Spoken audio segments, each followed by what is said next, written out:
October 1943. A German intelligence officer named Hauptsturmführer Ernst Keller held a single cardboard box in his hands in a Berlin analysis laboratory. Inside were American K-Rations field meals, meant to sustain soldiers for a single day.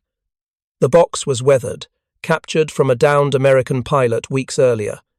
Keller studied every component: the chocolate bars, the canned meat, the cigarettes, the gum, each item meticulously designed, standardized, mass-produced. He did the mathematics: 1 ration per soldier per day, the caloric content, the nutritional balance, the logistics chain required to produce, package, ship, and distribute millions of these boxes across 2 continents. Within 30 minutes, Keller realized something that would change his entire understanding of the war. America wasn't just producing weapons. America was producing abundance, and the scale of that abundance was something Germany could never match. This is the story of how a single box of field rations revealed a strategic reality so overwhelming that German high command had to confront a truth they had been avoiding. The war was already lost, not because of military tactics or battlefield courage, but because of something more fundamental: industrial capacity. Logistics, the ability to feed, sustain, and support an army so massive that no amount of German tactical genius could overcome it. If you're enjoying this deep dive into the story, hit the subscribe button and let us know in the comments from where in the world you are watching from today. By late 1943, the war had fundamentally shifted. Germany had invaded the Soviet Union in June 1941 with the largest invasion force in history. For 2 years, the Wehrmacht pushed deeper into Russian territory. Moscow seemed within reach. Victory appeared inevitable, but the Soviets didn't collapse. They retreated, regrouped, and bled the German army across an endless landscape of snow and suffering. By 1943, that strategic dream was dying. The British, meanwhile, had never surrendered. Churchill had refused peace negotiations in 1940 when Germany seemed invincible. Britain stood alone, blockaded, bombed, starving. Yet Britain survived. The Royal Air Force had defeated the Luftwaffe in the Battle of Britain. British submarines and surface ships harassed German convoys. British factories kept producing, even under constant bombardment. Then, in December 1941, the United States entered the war, not through invasion or conquest, but through an attack that unified American public opinion. Pearl Harbor transformed American isolationism into American determination. Factories that had produced consumer goods retooled for weapons. American industrial capacity, which had been theoretical and distant to German planners, suddenly became concrete and immediate. By 1943, German strategists began receiving intelligence reports about American production. The numbers were staggering. The Wehrmacht's planning staffs read that American factories were producing aircraft at rates that seemed physically impossible: tank output, ship construction, ammunition manufacturing, textile production for uniforms and equipment. The reports read like propaganda, but the source materials were captured American documents and neutral country observations. The numbers were real, but statistics were abstractions. Numbers on a page didn't convey strategic reality. Officers could dismiss reports as exaggerated or improperly interpreted. What was needed was physical evidence, something tangible, something that couldn't be explained away. The K-Ration had been developed by American military scientists starting in 1941. Dr. Ansel Keys, a physiologist at the University of Minnesota, had been tasked with creating something revolutionary: a complete meal that fit in a soldier's pocket. Not an emergency ration for survival, not garrison food for soldiers behind the lines, a complete day's nutrition for mobile troops engaged in active combat. The ration consisted of 3 separate meals: breakfast, dinner, and supper. Each came in its own waterproof cardboard box. The breakfast unit included canned, processed meat, hard biscuits, a bar of chocolate, instant coffee, sugar, cigarettes, chewing gum, and water purification tablets. The dinner and supper units contained similar components with variation: canned pâté or meat in different preparations, chocolate bars in different flavors, different soup powders. When Hauptsturmführer Keller examined the captured K-Ration in 1943, he saw something that German military organization had never attempted. Every component was standardized, every item was uniform. A K-Ration from one production run would be identical to a K-Ration from another production run, made in a different factory, months later. That standardization had profound implications. German soldiers received rations, certainly. German military quartermasters had developed sophisticated systems for feeding troops. But German rations varied. Supply chains were regional. A soldier in France might receive different food than a soldier in Greece than a soldier on the Eastern Front. German quartermasters had to account for local production capabilities, seasonal variations, and regional preferences. The system was flexible but complex. American standardization meant something different. It meant centralized production. It meant factories dedicated exclusively to manufacturing military rations. It meant supply chains coordinated across the entire country. It meant that the American military could expand from 10 divisions to 50 divisions, and every soldier in every division would receive identical nutrition without any disruption to production. Keller did the calculation that would haunt German military planning for the remainder of the war. The K-Ration contained approximately 2,830 calories.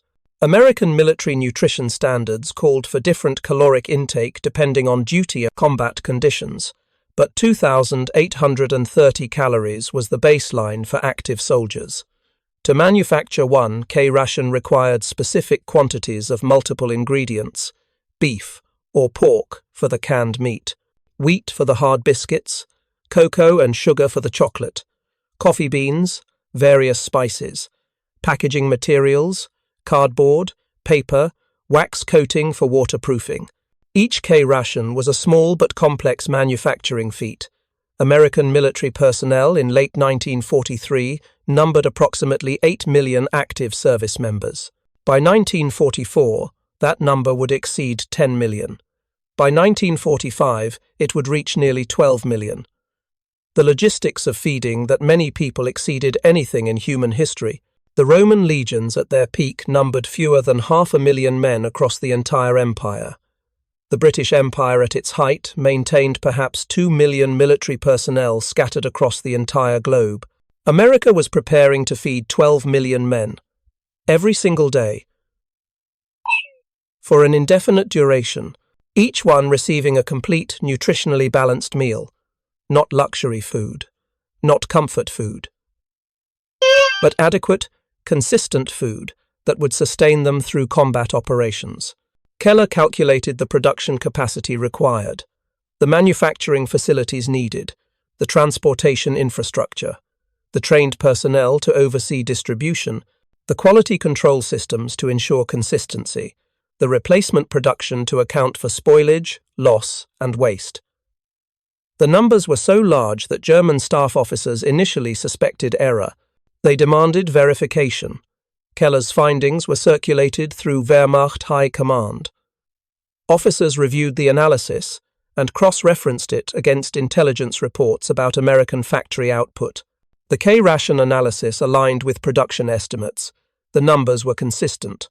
The nightmare was real. German military planners had built their strategy on certain assumptions. The Wehrmacht was superior in training, tactics, and unit. Cohesion. German officers were better than American and British officers. German soldiers would fight harder. German will was stronger. Therefore, through superior tactics and determination, German forces could overcome larger numbers. This had worked in 1940. Germany defeated France with inferior numbers but superior tactics. Blitzkrieg overwhelmed static defense. Rapid maneuver created chaos. German tactical success seemed to prove that quality could overcome quantity, but the K-Ration analysis revealed a different kind of warfare. This wasn't about tactical brilliance. This was about the ability to field massive armies, sustain them indefinitely, and replace casualties at will. A German soldier wounded in combat and transported back to a field hospital faced a medical system struggling with shortages.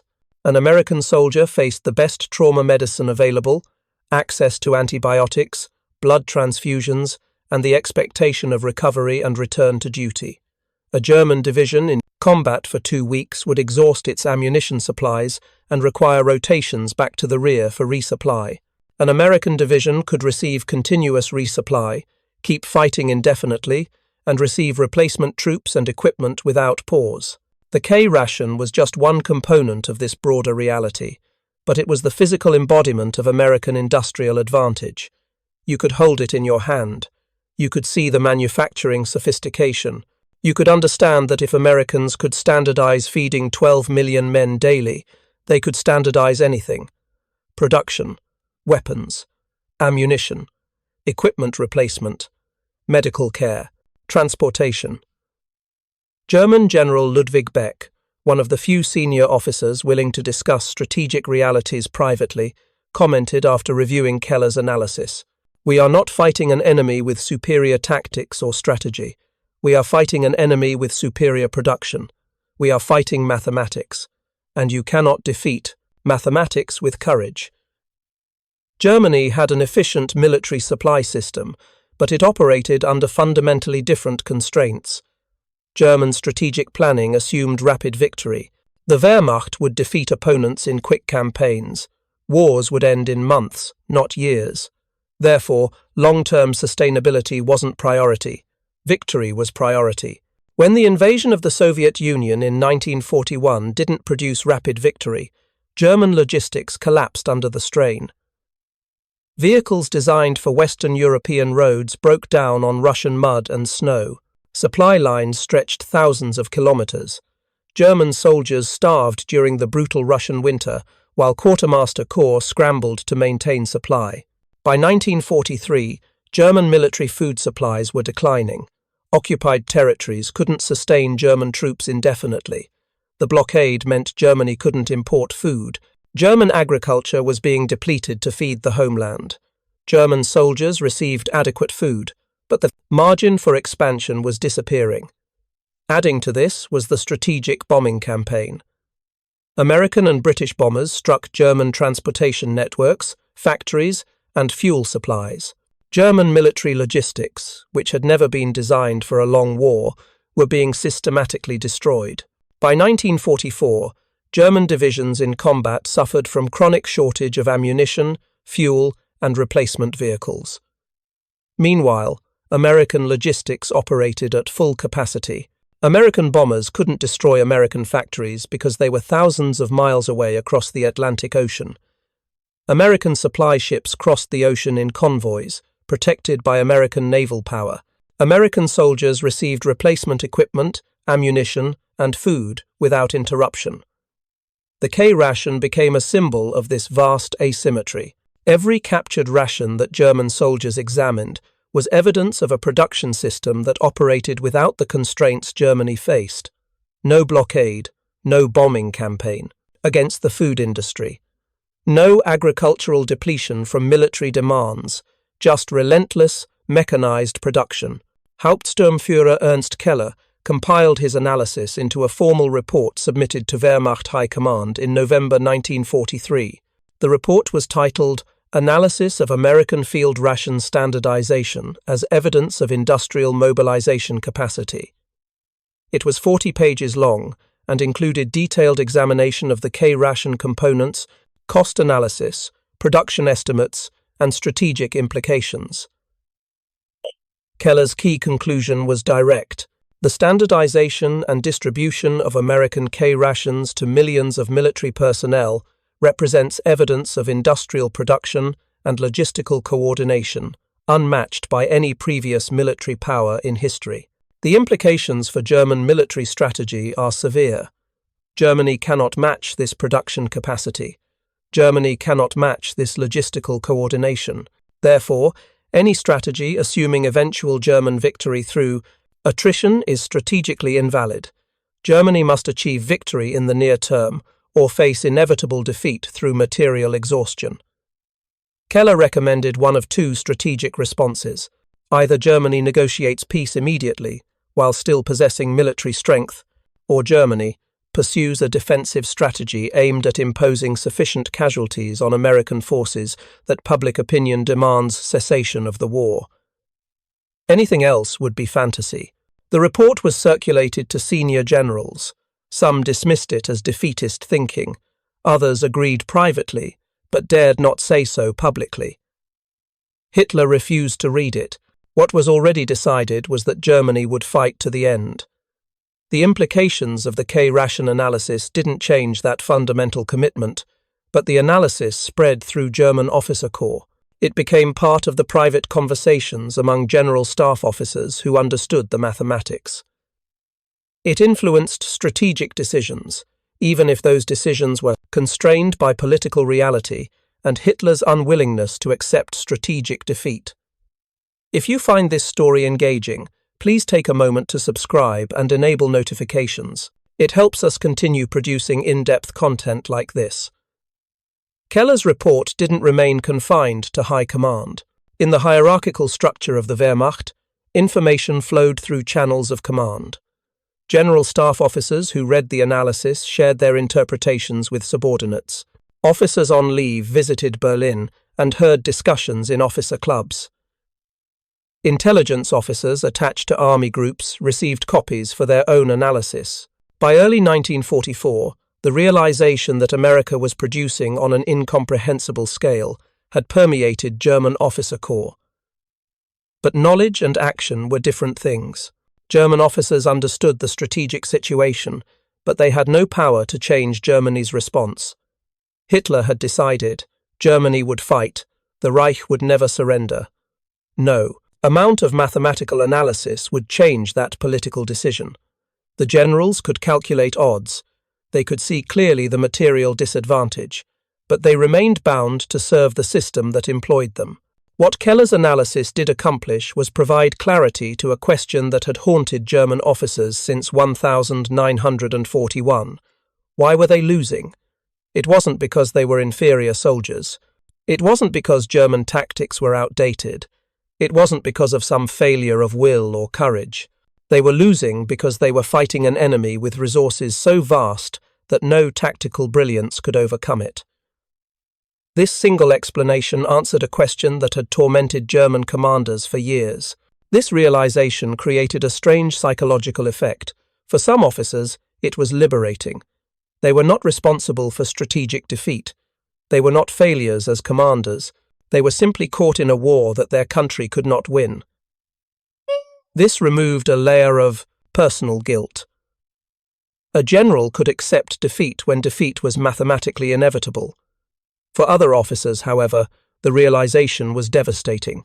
If the war couldn't be won, then every soldier who died from this point forward was dying for nothing. Every order to attack was an order to send men to their deaths in a war already decided. Some German generals began keeping personal diaries where they recorded their private thoughts about the war's ultimate outcome. These diaries, discovered after the war, reveal officers who understood perfectly that Germany had lost.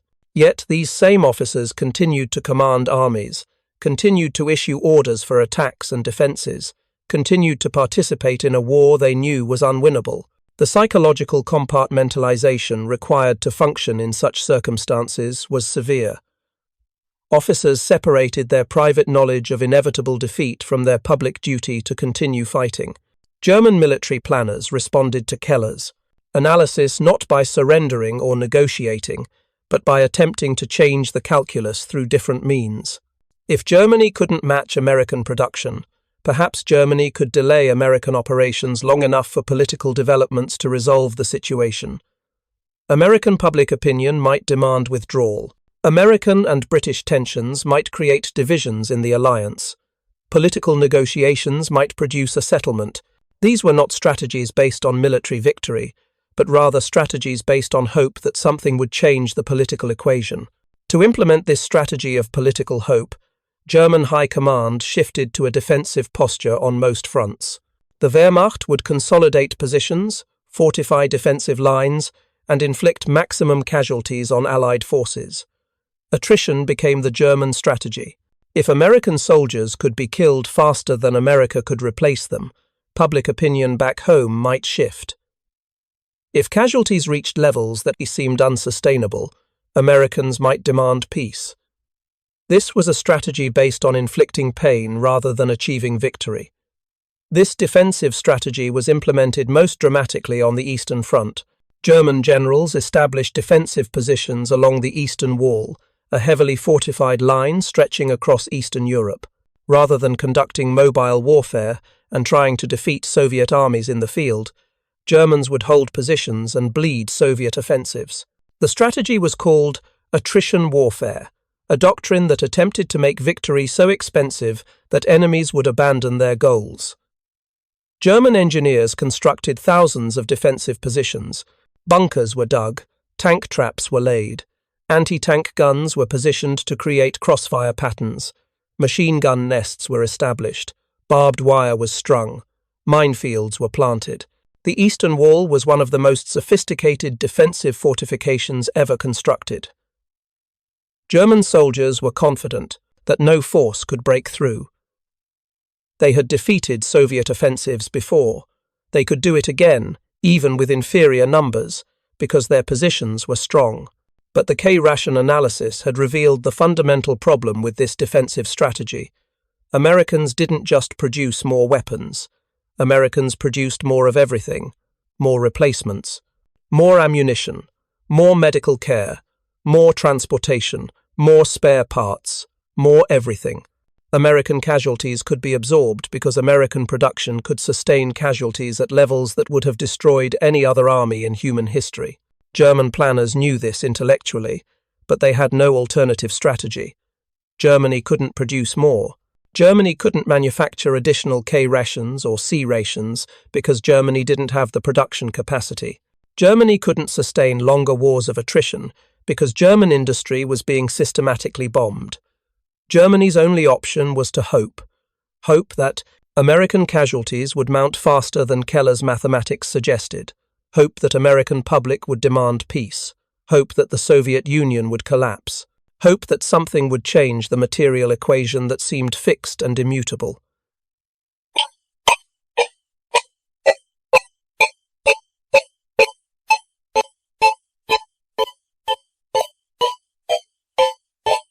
The Soviet Union, despite catastrophic casualties that exceeded 50 million dead and wounded by war's end, kept fighting and kept producing weapons. American public opinion, despite significant casualties that reached nearly 400,000 dead and wounded, remained committed to victory. The alliance between Britain and America, despite tensions over post-war plans for Europe, remained solid through 1945. The equation that Keller had calculated in 1943 remained mathematically valid throughout 1944 and 1945. America could sustain losses indefinitely. Germany could not.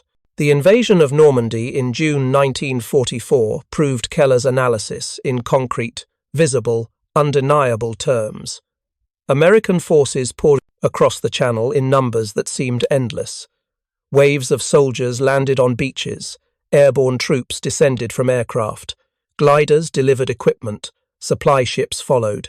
The invasion fleet was the largest amphibious operation in military history, and it arrived with American abundance. But what shocked German soldiers most was not the number of American troops, though that was staggering. What shocked them was the abundance of everything else. German soldiers who were captured or who witnessed American positions noted the same phenomenon repeatedly: food everywhere. K-Rations were stacked in depots. Every American soldier carried rations. Rations were distributed for soldiers resting behind the lines. Rations were distributed in combat zones. Rations were distributed to prisoners of war. American soldiers seemed to have limitless supplies of food. Captured German soldiers, accustomed to rationing and hunger, were shocked when American captors gave them K-Rations the same. Rations that had been captured and analyzed in Berlin a year earlier. German prisoners reported that American soldiers casually discarded rations they didn't like. K-Rations that contained items German soldiers considered delicacies were thrown away as garbage. One German officer captured in Normandy wrote, "The Americans throw away food that would feed my entire platoon. This is not a war. This is an execution of a condemned nation by a nation of such abundance that they don't even count their resources." German generals received detailed reports from field commanders describing American logistical capacity. These reports echoed Keller's earlier analysis with concrete examples. One German commander reported, "The Americans have established depots of food and ammunition at every junction, at every crossroads, seemingly everywhere in the region we are defending. We attack these depots when we can, destroying supplies. But they are replaced within days. American trucks arrive constantly, bringing new supplies. How is this possible? How can an enemy possess such abundance that they replace destroyed supplies faster than we can destroy them?" The answer was the K-Ration system that Keller had analyzed. Standardized production, massive factories operating at full capacity, transportation networks delivering rations to every theater from the Atlantic to the Pacific. The system that Keller had calculated on paper in 1943 was now visible on every battlefield in 1944. American soldiers were better fed than German soldiers. American soldiers recovered faster from wounds because American medical support was superior, and soldiers received adequate nutrition for healing. American soldiers could rotate to the rear for rest and recovery because America had replacement troops available to maintain front-line strength. German commanders began requesting that Keller's analysis be circulated to field officers. They believed that understanding the mathematical reality behind American advantage might help officers accept that tactical defeats were not moral failures or signs of German weakness. They were simply inevitable outcomes of material superiority that no amount of courage or tactical brilliance could overcome. Some commanders hoped that explaining Keller's analysis to troops might improve morale by removing the sense of personal failure and replacing it with acknowledgement of superior force. German soldiers captured in France and later in Germany during the final offensive into German territory reported an interesting psychological effect that combat officers had not anticipated. When German troops encountered American supply dumps, when they saw the endless quantities of K-rations stacked in warehouses, when they witnessed Americans casually using rations for purposes beyond sustenance as currency, as gifts to local civilians, as trade goods, the impact on morale was severe and immediate. German soldiers in 1944 and 1945 were increasingly hungry. Food, rations had been declining throughout the war due to military demands on German agriculture and food industry. The blockade and intensifying strategic bombing campaign had disrupted German agriculture and food distribution networks. German troops received less food, and the quality declined month by month. Soldiers were chronically undernourished. Medical records show that by 1945, the average German soldier had lost significant weight and was consuming fewer calories than scientific standards recommended for men doing physical labor. Then they encountered American soldiers who were visibly well-fed, healthy, robust, and equipped with rations so abundant that Americans didn't even count them as valuable resources worthy of protection. American rations were left in captured German bunkers when American forces advanced. German soldiers found American rations in abandoned positions and consumed them eagerly. The contrast was demoralizing in a way that no propaganda campaign could overcome or counteract. Soldiers understood at a visceral, physical, hunger-driven level what Keller had calculated mathematically in his Berlin office. Their country could not win against an enemy with this much abundance. A German soldier looking at a K-ration in his hands understood more clearly than any general staff officer could explain that Germany had lost the war. The K-ration was proof. It was physical evidence. It was something a soldier could hold, examine, taste, and know that his country's defeat was certain. The surrender rate among German troops increased dramatically in 1944 and 1945. Military historians have documented that surrender rates were highest in areas where American supply lines were most visible. German officers attributed increased surrenders partly to demoralization based on material conditions they could see with their own eyes. Soldiers were surrendering not because they were cowards, not because they lacked courage, but because continued fighting seemed pointless and futile. They were hungry. The enemy had limitless resources. Surrender meant food and safety. Continued fighting meant death or injury with no possibility of victory. This calculation was not cowardice. It was rational assessment of circumstances. A soldier could choose between certain death with no purpose and surrender with possibility of survival. The choice was logical when the war was obviously lost. American interrogators noted in debriefing reports that German prisoners frequently asked about food before they asked about their status as prisoners of war or whether they would be executed. Some prisoners showed signs of malnutrition, with ribs visible and body weight significantly below normal ranges. When offered K-Rations, prisoners often wept. One German captain, captured near the end of the war, wrote about his experience.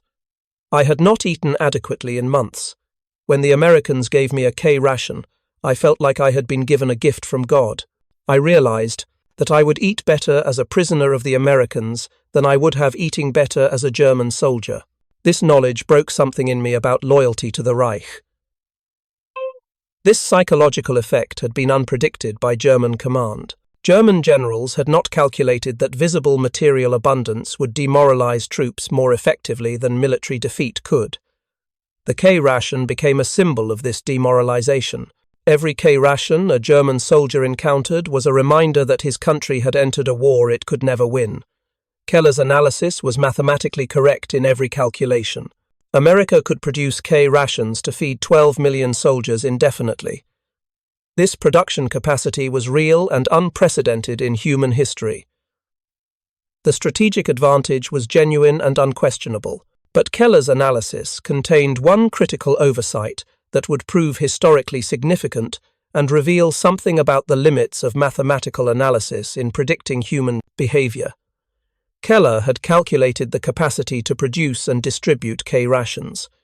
He had calculated the caloric content, the nutritional balance, and the logistical requirements, but he had not calculated the political will required to continue the war despite knowing it couldn't be won. He assumed that if both sides could sustain indefinitely, the war would continue indefinitely until one side was completely destroyed. But that assumption ignored a critical variable: the political will to continue fighting when victory was mathematically impossible. American public opinion, despite casualties that shocked Americans and created significant anti-war sentiment in some communities, remained supportive of the war through 1944 and 1945. This was partly because Americans believed victory was possible and would end the war. This was partly because Pearl Harbor and the memory of Japanese aggression in the Pacific created public commitment to total victory. This was partly because American casualties, while significant, were lower than Soviet casualties and even lower than what military planners had feared they might be before D-Day. But the critical factor that Keller had missed was this: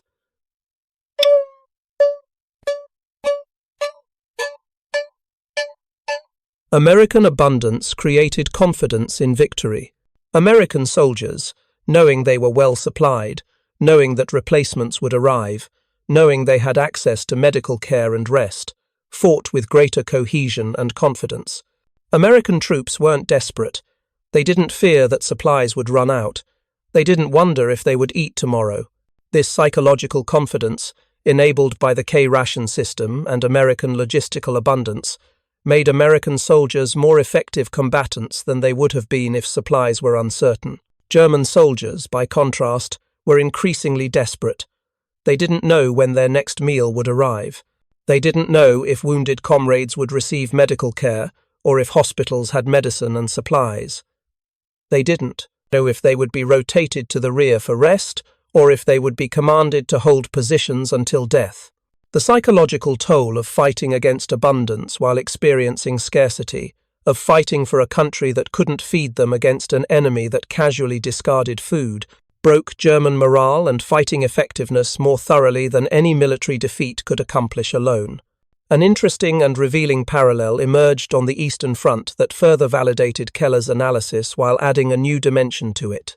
The Soviet Union also faced significant logistical challenges and resource constraints. But Soviet leaders made different strategic calculations than German planners. Soviet generals understood and accepted that they had access to American Lend-Lease supplies.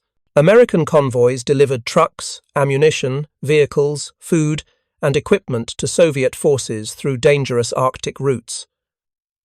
This American abundance extended beyond Western Europe and the Atlantic theater. It reached thousands of miles across the Atlantic Ocean and through Arctic waters into the Soviet Union itself. Approximately 11 million tons of Lend-Lease supplies reached the Soviet Union during the war, including 400,000 vehicles, 2 million tons of petroleum products, and 1 million tons of food supplies. This American production was not just sustaining American soldiers, it was sustaining Soviet soldiers and Soviet operations. Soviet soldiers received rations that were often inadequate compared to American or German rations. Soviet soldiers were chronically undernourished compared to American soldiers. But Soviet soldiers also knew that Americans were supplying their country with vast quantities of equipment and supplies. Soviet soldiers could see American Lend-Lease trucks and vehicles. They understood that American resources were sustaining Soviet operations. This knowledge, combined with Soviet commitment to defeating Germany, sustained Soviet operations and maintained Soviet fighting effectiveness. The irony that German planners gradually recognized was that American abundance, distributed through Lend-Lease, was sustaining the Soviet war effort against Germany as effectively as it was sustaining American operations. German planners had hoped that the Soviet Union would eventually collapse from exhaustion and resource depletion. But as long as Americans were supplying the Soviet Union with equipment and materiel, that collapse would not occur. German strategy assumed that if they could hold on long enough, their enemies would run out of resources. But American production was so vast that it supplied all the Allies simultaneously. German intelligence officers, including Keller himself, recognized this dynamic with growing horror. They understood that defeating the Soviet Union militarily was no longer a viable objective. Soviet forces could absorb German attacks and recover because Americans were providing replacement equipment. German forces could not match this replacement rate. Keller had calculated this grim reality in 1943. By 1944, it was becoming undeniable battlefield reality. By late 1944, the defensive attrition strategy that German High Command had developed in response to Keller's analysis had demonstrably and completely failed. American casualties had not produced political demands for peace in America. American production continued undiminished. American soldiers kept arriving. American supplies kept flowing. The strategy of making war so costly for Americans that they would quit had not worked. German military planners, facing the complete failure of their defensive strategy, attempted one final gamble. This was not a gamble based on achieving military victory. It was a gamble based on desperation and diminishing hope. The Ardennes offensive in December 1944, also called the Battle of the Bulge, was designed as a last attempt to disrupt American operations and create psychological pressure on the Western alliance. German forces launched a massive surprise attack against American lines in the Ardennes region of Belgium and France. The objective was to split the American and British armies, disrupt American supply lines, and prove that Germany could still achieve tactical victory. If Germany could inflict a significant military defeat on American forces, perhaps American public opinion would demand peace negotiations. Perhaps American and British leaders would lose confidence in eventual victory. Perhaps something would change. The offensive failed. German forces advanced initially, creating a bulge in American lines, but American resistance stiffened quickly. American reserves were rushed to the scene. American air power, when weather cleared, rained destruction on German columns. American supply lines, which German planners had hoped to disrupt, remained intact. American commanders coordinated responses through superior communication networks. The offensive was contained and then rolled back. And the failure of the Ardennes offensive revealed conclusively the mathematical reality that Keller had identified 2 years earlier. American reserves were sufficient to absorb the attack and continue operations. American production was sufficient to replace German-inflicted losses within days. American soldiers, despite initial surprise and disruption, maintained cohesion because American command structure could coordinate responses through supply lines and logistical networks that remained intact. Germany had spent resources it couldn't replace to achieve an offensive that had no possibility of success. After the Ardennes failure, German resistance collapsed more rapidly. German generals recognized with absolute clarity that there was no longer any possibility of affecting the war's outcome through military operations. The mathematical equation was resolved. America had won through superior production and logistics before any truly decisive battles had been fought. Victory in World War II had been determined in American factories before it was determined on European battlefields. Hauptsturmführer Ernst Keller survived the war, though survival came with significant loss.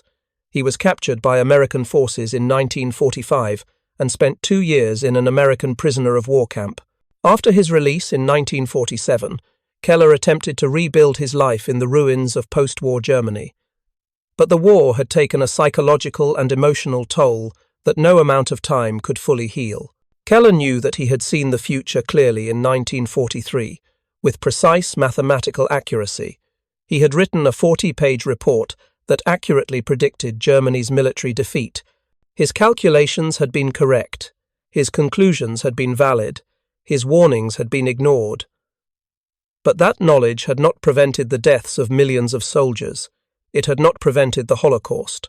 It had not prevented the physical destruction of Germany.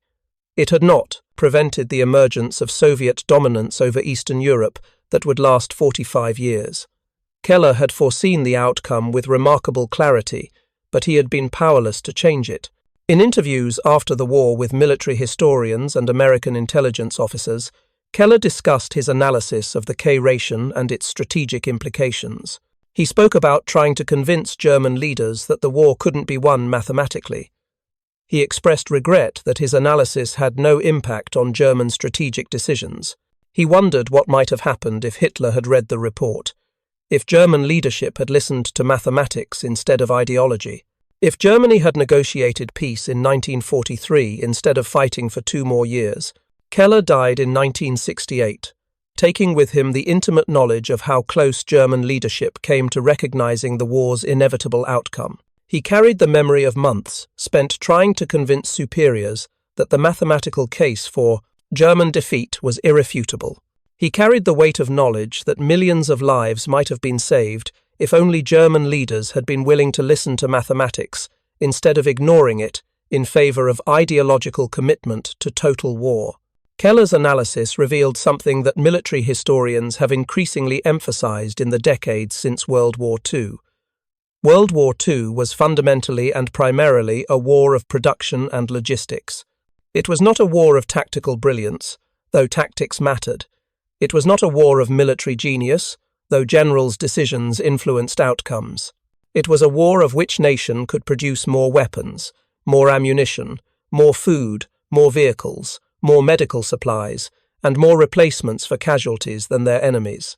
The outcome of World War II was determined not on European battlefields or Pacific islands, though battles clearly demonstrated what production had already decided. The outcome was determined in American factories. It was determined in shipyards building cargo vessels.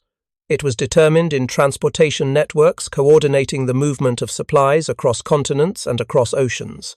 It was determined in scientific laboratories developing standardized rations. The war was decided before the final battles were fought. The K-Ration symbolized this reality perfectly. It was not a dramatic weapon. It was not a revolutionary piece of military technology. It was not developed by brilliant scientists creating advanced knowledge. It was a field meal, carefully designed by physiologists for nutritional content, mass-produced by factories, distributed systematically through supply networks. But the fact that America could feed 12 million soldiers daily with standardized rations revealed everything about why America would win the war. German planners had understood military tactics with sophisticated precision. German officers had developed operational art that was admired and studied by military academies. German scientists and engineers had created advanced weapons that were often superior to American weapons in design and capability. German military culture emphasized innovation and excellence, but German strategists could not compete with American production capacity. No amount of tactical brilliance could overcome an enemy that could produce, transport, and distribute more of everything than Germany could conceive. The K-Ration was proof of this economic reality. The K-Ration analysis conducted by Ernst Keller became a case study in military strategy and logistics, studied in military academies around the world. After the war, when the full details of Keller's report became available through captured German documents, military institutions examined his methodology and conclusions. American military planners studied Keller's report to understand how logistics had contributed to Allied victory. Soviet planners studied it to understand American capabilities and to ensure their own military could compete in production. The lesson that emerged from Keller's analysis was simple but profound, with implications extending far beyond World War II. Wars are won by nations that can sustain their military forces better than their enemies. Tactics matter. Technology matters. Leadership and courage matter. But logistics, the ability to feed, supply, equip, and support military forces, matters more than any other single factor. A well-fed, well-supplied army with access to medical care and replacement equipment will defeat a hungry, poorly supplied army, even if that poorly supplied army has superior tactical skill and determination. This lesson influenced military thinking through the Cold War and into the modern era. American military strategists, remembering World War II, invested in logistics extensively. Soviet military planners, studying Keller's analysis and understanding American advantages, emphasized logistics in their military doctrine. Modern military strategists emphasize logistics and supply chain security as critical components of military strategy. Armies drill on supply operations as extensively as they drill on combat tactics. Nations invest in production capacity and transportation infrastructure as part of military strategy. The K-Ration analysis had revealed that victory in modern warfare requires industrial capacity as much as it requires military skill. Modern militaries cannot survive in combat zones without reliable supply lines. Command centers fail without electricity and communication equipment. Soldiers cannot fight without food and water. Tanks cannot move without fuel. Weapons cannot function without ammunition. The K-Ration was proof of these fundamental truths. The ultimate historical irony of this story is profound and tragic. Keller's analysis was so mathematically accurate that it should have ended the war immediately. If German leadership had read the report and recognized its accuracy, they could have negotiated peace in 1943. They could have prevented additional years of fighting, millions of additional deaths, the completion of the Holocaust, the destruction of German cities by Allied bombing, the division of Germany into occupied zones, and the establishment of Soviet dominance over Eastern Europe that would last 45 years. A single box of field rations, analyzed mathematically by an intelligent officer, had revealed the complete strategic picture of the war. The war was already lost in 1943. Every soldier who died after that point died because German leadership refused to accept a mathematical truth. Every city destroyed was destroyed unnecessarily. Every civilian casualty was a casualty caused not by military necessity, but by the refusal to calculate correctly and act on the calculations. Yet the mathematical clarity of Keller's analysis was insufficient to overcome the political will of a totalitarian regime committed ideologically to fighting to the absolute end. Hitler would not read the report. Hitler would not allow discussion of negotiated peace. Hitler had decided. Germany would fight to complete victory or complete destruction, and Germany chose destruction. German generals, who privately agreed with Keller's analysis, could not force a change in strategy. The machinery of war continued grinding forward, consuming resources and lives, producing inevitable outcomes that had been calculated and understood by officers like Keller as early as 1943. This is perhaps the deepest and most important lesson of the K-Ration story. Information is not power unless it can influence decision-making. Keller possessed knowledge. Keller could calculate odds with precision. Keller could see clearly the future of the war. Keller could articulate exactly what would happen and when it would happen. But Keller could not change it. The mathematics was correct. The conclusion was inevitable. The outcome was certain from 1943 onward. And yet the war continued for 2 more years, because the people making strategic decisions refused to accept what a single box of field rations had revealed about their situation. When German soldiers examined K-Rations on European battlefields in 1944 and 1945, they were looking at physical evidence of strategic decisions made in 1943. They were looking at the result of an analysis that had been rejected by leadership. They were looking at proof that their country had entered a war it could never win. Every K-ration they encountered was a reminder that Keller had been right, that mathematics doesn't lie, and that no amount of courage or determination could overcome the material reality that a single box of standardized field rations had revealed. The K-ration had told the story. The question was whether anyone would listen. Thank you for watching. For more detailed historical breakdowns, check out the other videos on your screen now, and don't forget to subscribe.